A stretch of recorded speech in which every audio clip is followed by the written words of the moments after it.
The first play of the game, he ran for like 40 yards. And then after that, I think he threw one more pass. And he kicked a field goal. Or no, they might have scored, but either way, then he didn't come back. So I got like 5 points from him. And I have him in like 5 of my 8 leagues, unfortunately. He was my backup, and then everybody else sucked. He was good. Yeah, I was just starting.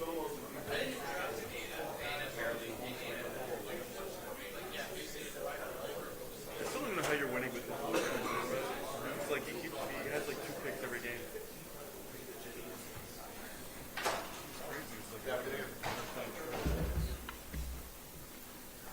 If I could, I'd like to take a moment to pass on from the LSU football family our condolences to the Bago family. As many of you know, we lost Coach Bago to a tragic accident over the weekend. I didn't get a chance to work with Coach, but can tell you that everyone that I have come in contact with that has worked with him knew him as an incredibly passionate LSU supporter, fan, well-connected, certainly in the community, amongst coaches, high school coaches throughout the state.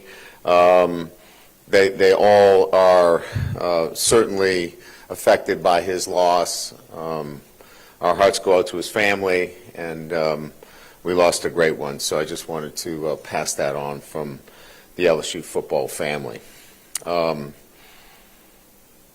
Let's talk about the game, the Arkansas game in particular. I think what I'm most proud of our team is that they had to go on the road and match the intensity and the physicality of an opponent that was coming off a bye week, and I thought we did that and did that very well. And that was really the mantra all week, was that we have to come off of playing an emotional game, overtime game against Ole Miss, and then really regroup and then go on the road in a hostile environment, if you will, and then play with an extra heartbeat, play physical, play to the echo of the whistle.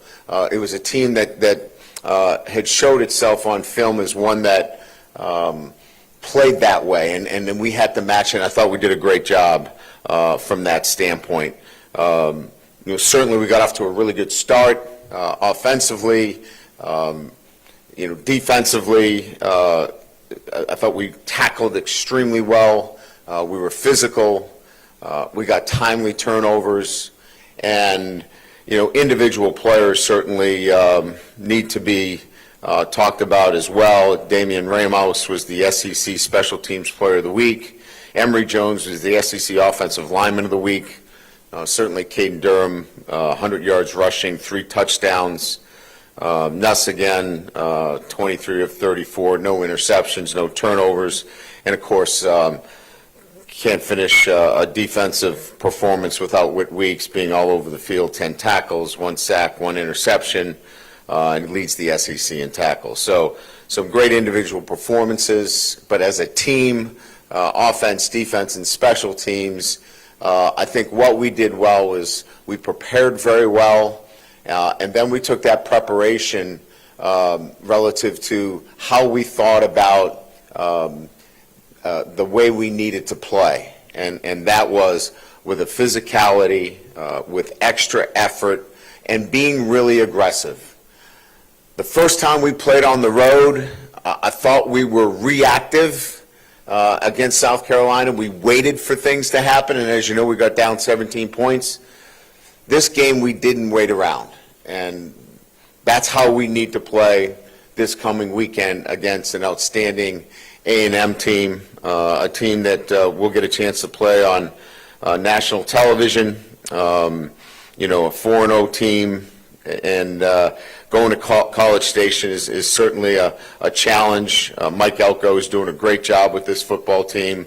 In his first year, they've won 6 straights, very similar to what our team has been doing. We lose the opener. They lost their opener and played better and better each and every week. They're running the ball very well, over 200 yards rushing a game. But they're very balanced on offense. They throw it very well I think Connor Wegman is a really good quarterback. He is deceptive in terms of his speed, and he's got very good weapons. You know, Moss at the running back position, obviously from Walker, Louisiana, leads the SEC in rushing per game at 96 yards. And then he's got a bevy of receivers led by Thomas, who's a 6'6" wide receiver. I think he's got a very good offensive line. Basantis is really a physical presence inside for them. I think they're athletic. They work well together. And just I think it's a really well-conceived offense, very balanced. And defensively, you know, obviously, you know, with Coach Elko's background, coaching defense, you know this is going to be a fundamentally sound defense. They take the football away. I think they're second in the SEC in takeaways. You know, they've got an outstanding front. It reminds me in a lot of ways of Ole Miss's front, big, physical. They've got a couple of transfers that really change the complexion. Nick Scorton from Purdue is a big, physical defensive end. You still have Stewart, who's been there, athletic. Just a really well-conceived group. Linebackers are athletic, can run. It's led by York as the middle linebacker, smart, savvy guy. He's the green dot, does a really good job back there. You know, we looked at Will Lee in the portal, transfer from Kansas State, physical, really smart corner. Again, a really good, well-constructed, fundamentally sound defense that is going to make you earn everything. Don't give up big plays. They play the way you would expect them to play. So, great challenge going to College Station. We'll have to, again, you know, play our very best, but, you know, there's a lot to play for, so we're excited about the challenge. So, with that, we'll open up to questions. Hey, Coach, what did you take away from your first year when you went to College Station, that atmosphere, how unique it is, how challenging it is to play in? Yeah, I think we learned a lot about, you know, there are different venues in this league, and they're all difficult, but I think when you go to A&M, a lot like coming to Tiger Stadium, you know, they kind of separate themselves, right? There's a few that are separating themselves from the others. No knock on, you know, South Carolina, no knock on Arkansas. Those are tough environments. But, you know, when you start to separate with maybe Neyland Stadium, going to Alabama, you know, certainly here with A&M and Tiger Stadium, these are different. And you have to prepare and understand that in that environment, you have to block out those distractions, because if you don't, they will affect the outcome of certain games. Coach, heading into a game like this, now with the 12-team college football playoff, does that affect the way you guys look at a game like this compared to, say, if you had this game in the scenario last season with just a 4-team playoff? No, I don't think so. I think our preparation will be certainly the same. Look, I think the one thing that is so important to point out, and I think you could just look at the teams around college football, everybody's looking for how can they be consistent? How can they be the same team week in and week out? And for us, it's about our preparation and our process and how we can be consistent. It's the consistent application of what we do and how we do it, and then turning that over to performance. So whether it's a 14 playoff, 18, 12 team, that really doesn't come into the equation as much as how we prepare consistently. That will be the focus. Are we going to prepare as well as we did last week? And if we do, then we will perform equal to that. And that's really what we'll focus on this week. Brian, kind of a random question from the last game. Blake drew up that blitz on third down early with like I don't even know how to fully describe it, that funky sort of like I-formation blitz thing. Like, just what did you make of that, and why was that sort of successful? It seems so exotic. Well, again, it's you know, the little nuances of pressures in those situations are to make it difficult for protection schemes. And, those little tweaks, if you will, to our pressures are things that Blake has carried with him and have been effective. We wanted something that gave us the opportunity to attack their protections, but also have a runner in a position that could really spy the quarterback. And so that was something that he had used in certain situations before, and felt like this was the week against that particular quarterback would be effective. Brian, we've seen the grit and resilience that your team has displayed. At the beginning of the year, you talked about the maturity, in year 3 here. The pendulum's going to swing from everybody doubting you to everybody praising you and calling you a college playoff contender. How do you handle that messaging, and does that maturity kind of kick in right now in times like this? Yeah, I think there's been enough players that have been down this road before. And we had to go to Alabama and win a football game, and we came up short last year. So they understand that this is a week-to-week thing, right? You win a game and everybody thinks you're great. You lose a game and everybody thinks you're a bum. So our guys stay in the present. They understand how important it is to stay grounded and focused on really what can they control. And I think they've gotten to that point where whatever the narratives are and whatever people are saying, we've already kind of covered it with them, in that what's really important is what you can control. And what people write about you, what they say about you, you can't control it. Control the controllables. And for us, as I mentioned to Koki, it's about our preparation. If we do a really good job with our preparation, then good things usually happen. Right over here, Coach. You mentioned your respect for College Station and that environment. In a game where maybe the margin of error is very thin, could you talk about your team's ability just to win in different ways and not being pigeonholed into saying we have to play this way in order to win a game? Well, yeah, I think what's important for us, from an offensive standpoint, and I've said this before, is that we want to be equally efficient, whether it's running or throwing, as an offense. And then from a defensive standpoint, if you're one-dimensional, in other words, if you can't stop the run but you're great against the pass, you really can never be consistent at anything. So, as I mentioned earlier, trying to find that consistency is really about balance and being good in both phases, running the ball, throwing the ball, stopping the run, being efficient in terms of pass defense. Those are areas that we've worked hard. So winning, for me, is about how you can get to a level of consistency at all phases. And we're getting better at that. We had some glaring weaknesses in one of those phases or another, and we're shoring those up as we go through the season. On your left over here. Yeah. Question about Nussmeier's completion percentage just in the SEC games.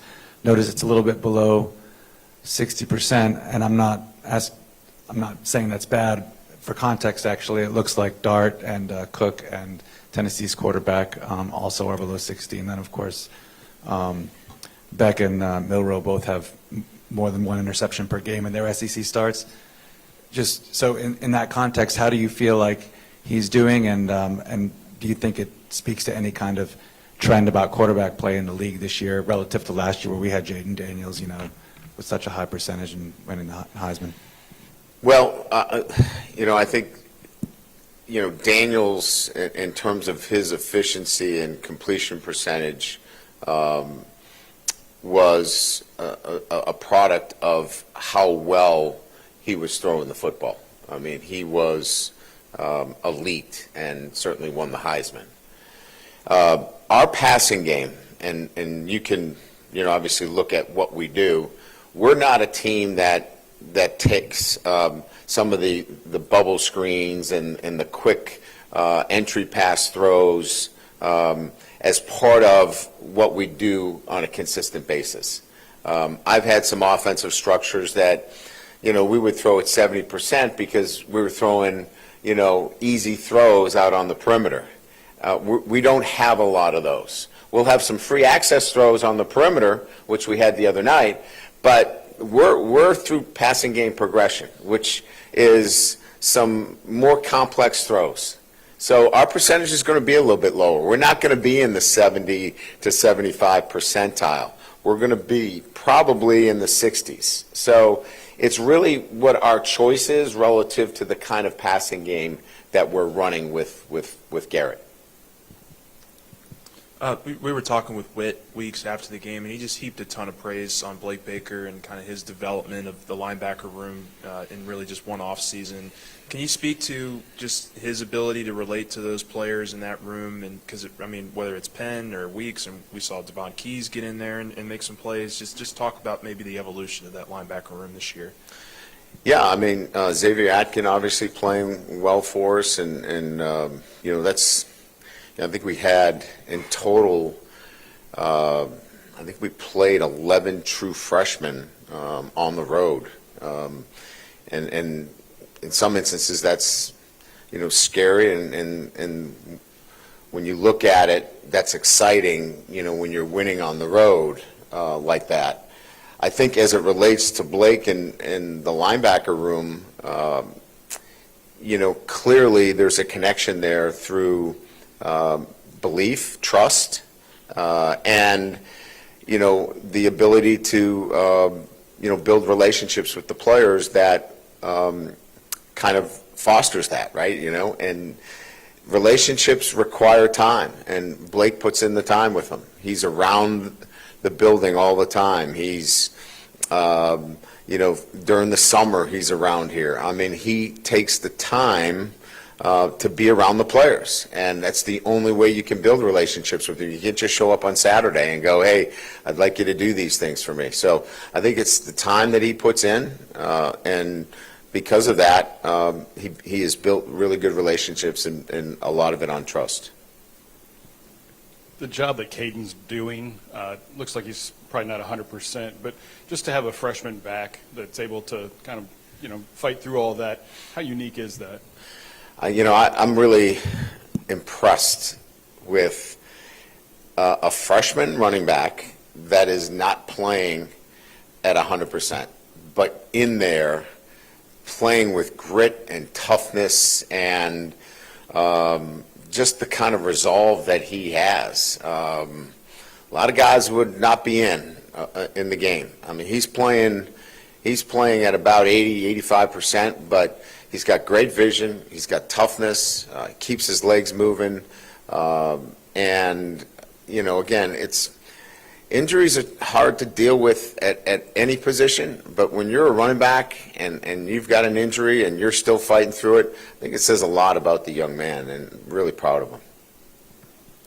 Just sort of build off that question, was there an aspect to the timing of the running game that you thought was a place where you guys can build on in future weeks? Do you think the timing improved at all in terms of running backs, the offensive line, all that stuff? Well, I think maybe I did, or maybe I didn't. I felt like what was better was the cohesiveness of the tight ends, the wide receivers, the quarterback getting us in the right place, backs seeing it better. There was a cohesiveness. We were disconnected at one of those junctures at one time or another when we were struggling running the football. It wasn't just the five guys up front. It was something else that was going on.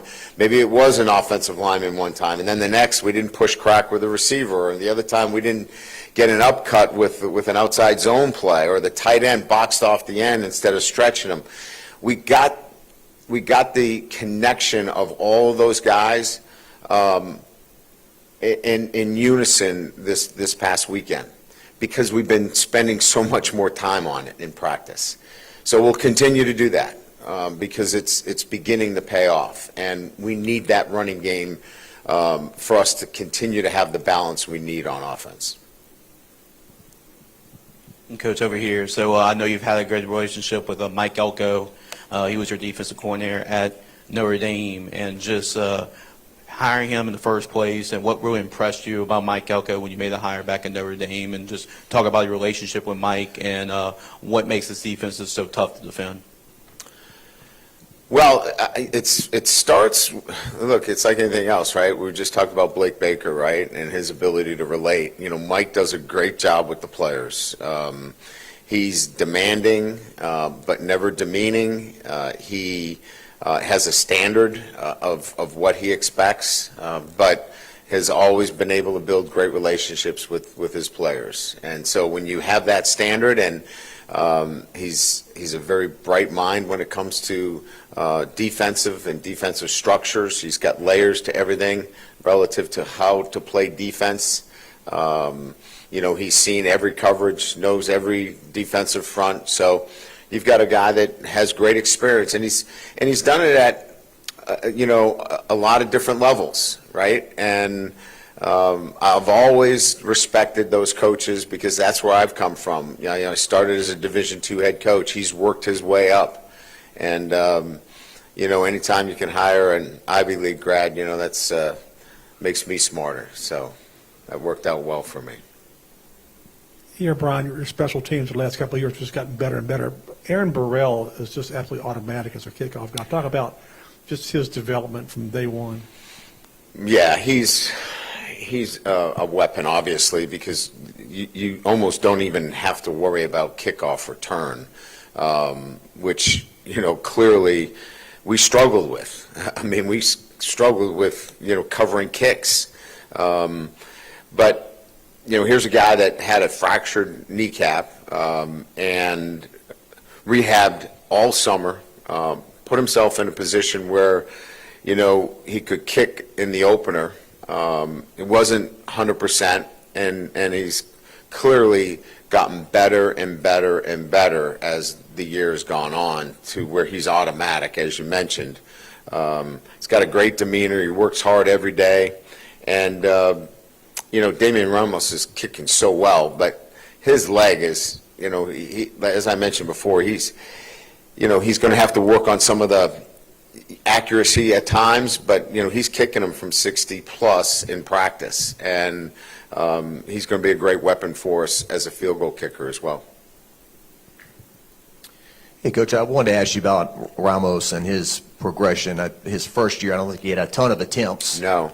And he made the one at Florida, but Yep. he didn't have a ton of them. And just his aspect of the way he's, you know, a kicker maybe is not at the top of the list sometimes when you talk about most valuable players. And the Ole Miss kick, that wasn't his fault, right? The one. No, the Ole Miss was not. It was snapped prior to him being ready for the kick, and so he rushed it and missed it to the right. He has his mechanics and his routine is so flawless in terms of what he does. I mean, his ability to repeat his mechanics really separates him. And all day he's working on it. And when we're out at practice, his work ethic, he's with his group every day. He stays locked in for 90 minutes out there just working his routine. And so when it's time to kick, it's push play. and go. It's pretty remarkable. Just curious, follow up on the passing game comments from earlier. If you could go maybe a little bit deeper on the philosophy there. Is the payoff from maybe completing about around 60% that because you're working through more of a progression, maybe there's bigger plays available downfield? Yeah, I mean, you could see that the distribution of where the ball goes, it's much more difficult to defend because you don't know where the ball's going. It could go to Aaron Anderson. It could go to Lacey. It could go to Mason Taylor. You know, it could go to CJ. We're able to move the ball all over the field, and it makes it much more difficult for you to roll coverages, isolate particular players. And so you need a full field progression. And when you're in a full field progression, you know, there's a little bit more there relative to opportunities. With that, you're not getting some of the cupcake throws that keep the chains moving in some other offenses. So percentages tend to dip a little bit because of that. But we feel like that is a better fit for Garrett in terms of what he does, and it's worked pretty good for our offense. Those cupcake throws that you just brought up, I just think about third down and, your ability to really convert those, especially Yeah. with the receivers. Is that something that you kind of feel like you can utilize some of those, whole field looks early in downs and then kind of have something? Yeah, you need spacing routes. You need routes that, allow you the opportunity to, focus on particular players when you're trying to move the chains, certainly. You saw late in the game where, we cracked a defender to get the ball to Mason Taylor, to pick up a first down late in the game. So, yeah, absolutely. There are manufactured throws that are higher percentage to keep the chains moving. And then there are, which are high percentage, obviously, because you want to keep the chains moving when they're short 3 to 5 yards. But, first down, second down, P and 10, we're much more in a progression read. Brian, I think Tradez was on the field for maybe roughly half of the offensive snaps. Yeah, 42 snaps. I guess a two-parter. What did you make of just his overall performance? And two, when you guys watched the film, did you notice any effect that he may have had on maybe what Arkansas was trying to do defensively, per his size and kind of what he brings that way? Yeah, no, I thought for his first game where he was in a lot of plays, because he was averaging about 6 plays prior to that, he fared very well. There's some things we got to work on outside the numbers in terms of releases and such, but inside the numbers, Hash, he's a difficult target. I mean, he's hard to handle inside. He blocked well for us, blocked on the perimeter. He was assignment correct for the most part. So I thought it was a really good start for his emergence within what we want to be able to do moving forward. Great. Thank you.